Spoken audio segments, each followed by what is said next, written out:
We scaled the window tint shop from $5,000 to $47,000 per month. And in this video, I'm going to break down everything that you need to know about how we did this. Everything from where they were at when they first came to us, what they were doing for marketing, what else they had tried in the past for marketing in order to scale, what their ultimate goal was, and finally, what we ended up implementing for them and how we were able to scale them from $5,000 to $47,000 per month.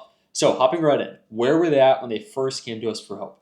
Well, this shop was currently doing anywhere from $4,000 to $8,000, typically around $5,000 per month in revenue.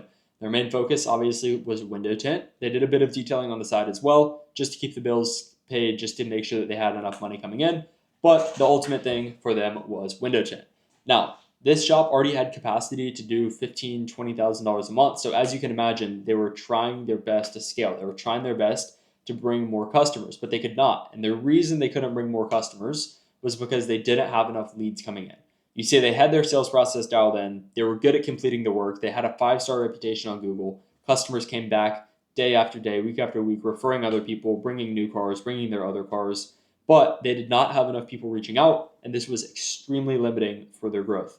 Relying on referrals and word of mouth is good and bad. It's good because it means you do good work. It's bad because you have no control over the revenue coming into your business. And this is ultimately what they were experiencing. They had reached almost a peak for what they could with referrals and word of mouth. They needed something to speed it up. So what all had they tried in the past to speed this process up, to bring customers in, and to ultimately grow their shop? Well, there was a multitude of different things, and I'll dive quickly into each one and explain why it didn't work. One of the big things they had tried was Yelp.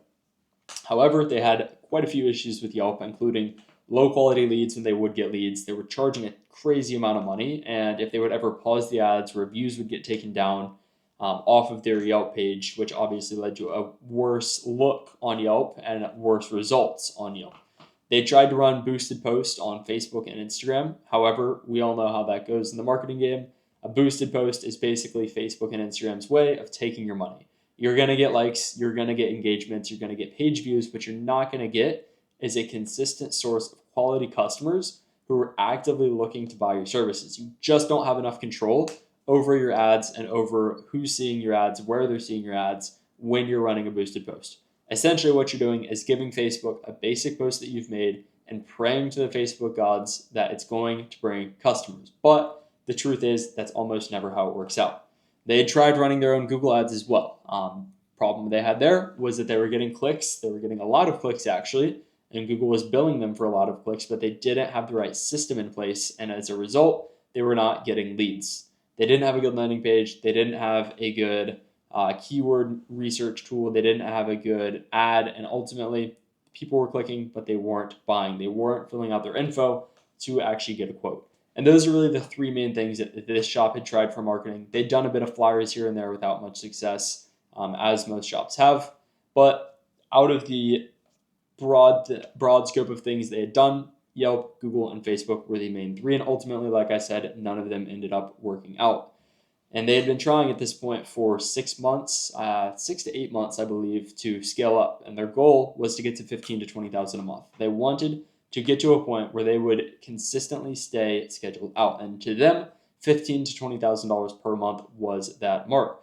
So that's what they tried in order to scale up. That's kind of what their goal was. Now, what did we do? Where do we come in order to actually help? Well, when they first got on a call with us, obviously they were doing $4,000 to $8,000 per month. And their goal was to get up to $15,000 to $20,000 per month, because that's, again, what would keep them booked out alone. And then they could eventually hire installers and scale up to stop working in the business and rather work on the business, which ultimately is the goal. That's when you're going to see exponential growth inside your business, is when you're no longer doing the day-to-day and you're focusing more on the business than, again, in the business. So after we saw their situation, we did know it was something that we could help with. Again, they had great customer service, they had great reviews, people came back to them, and they had a solid sales process. The only thing that they were missing was more customers reaching out, and that is exactly what we help with. That's our specialty. So we knew from the minute that it would be a good fit. Now, what is it that we actually did to bring them from $5,000 to $47,000 per month?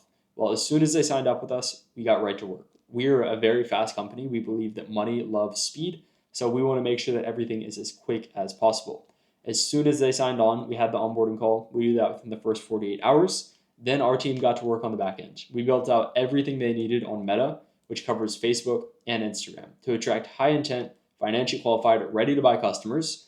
We made sure that these videos were using proven offers, and offers are going to be one of the biggest things in terms of your ad performance when you're running ads on Facebook and Instagram. You're not going to get high quality customers if you have a low quality offer.